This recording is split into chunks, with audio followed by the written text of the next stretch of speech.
5. Auckland corralling the 21 governments in the Asia-Pacific Economic Cooperation Bloc into acting on regional challenges is hard enough at the best of times. It may be something practically unachievable in 2018.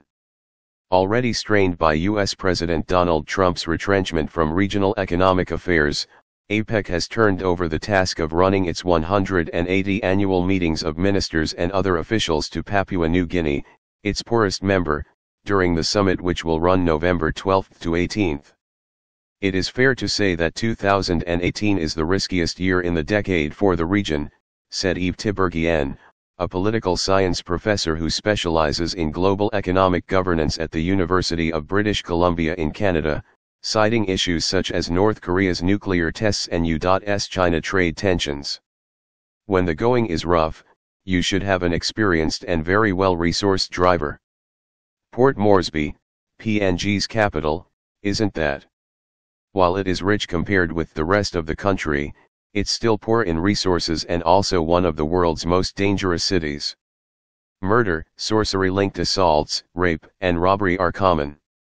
Tiberghien said Port Moresby was a very difficult place to hold a global summit, noting that members of a recent Japanese government mission were not allowed, for security reasons, outside their hotel or even to walk between airport terminals. There are concerns that PNG could seek Chinese help to run the summit and Beijing would come to dominate the meetings. This has forced Australia, New Zealand, and Indonesia to pour in aid to avoid having to deal with China's overbearing presence.